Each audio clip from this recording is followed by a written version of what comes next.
बंगाल की राजनीतिक गर्मी बढ़ा रहे हैं ओवैसी, अब इमामों ने कहा हम करेंगे विरोध।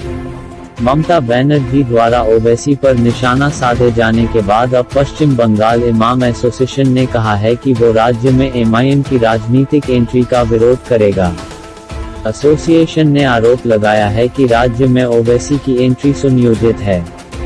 इसके जरिए अल्पसंख्यक वोटों का ध्रुवीकरण कर बीजेपी को फायदा पहुंचाने की कोशिश की जाएगी। नई दिल्ली। पश्चिम बंगाल विधानसभा चुनाव में असदुद्दीन ओवैसी की एंट्री से राजनीतिक माहौल गर्म होता जा रहा है।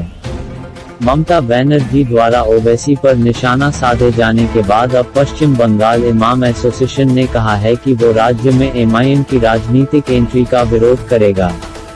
एसोसिएशन ने आरोप लगाया है कि राज्य में ओवैसी की एंट्री सुनियोजित है। इसके जरिए अल्पसंख्यक वोटों का ध्रुवीकरण कर बीजेपी को फायदा पहुंचाने की कोशिश की जाएगी। जरूरत पड़ी तो एक नया संगठन बनाकर चुनाव लड़ेंगे। एसोसिएशन ने यहां तक कहा है कि अगर जरूरत पड़ी तो एक नया संगठन बनाकर चुनाव लड़ेंगे और एमआईएम के प्लान को बर्बाद कर देंगे। गौरतलब है कि राज्य में सत्ताधारी पार्टी तृणमूल कांग्रेस के पास इस वक्त मुस्लिम मतों का एक मुश्त समर्थन है। कहा जाता है कि राज्य में 2011 के बाद मुस्लिम समुदाय परंपरागत रूप से तृणमूल का साथ देता आ रहा है। अब्बास सिद्दीकी से ओवैसी की मुलाकात। इससे पहले 3 जनवरी को असदुद्दीन ओवैसी हुगली जिले में पहुंचे थे। उन्होंने प्रभावशाली मुस्लिम धर्मगुरु अब्बास सिद्दीकी से मुलाकात की। सिद्दीकी से मुलाकात कर ओवैसी ने चुनाव बिगुल के संकेत दे दिए हैं। माना जा रहा है कि ये दोनों मिलकर ममता बनर्जी के परंपरागत वोट बैंक में सेंध लगा सकते हैं। ममता बनर्जी ने साधा था निशाना।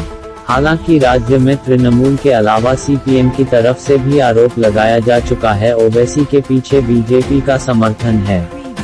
कुछ दिनों पहले ममता बनर्जी ने कहा था हैदराबाद की एक पार्टी के जरिए मुस्लिम युवाओं का वोट बांटने के लिए बीजेपी करोड़ों रुपए खर्च कर रही है। ममता बनर्जी ने बिना नाम लिए ओवैसी पर निशाना साधा था। इस पर जवाब देते हुए ओवैसी ने कहा था कि आज तक ऐसा कोई आदमी पैदा नहीं हुआ जो असदुद्दीन ओवैसी को खरीद सके।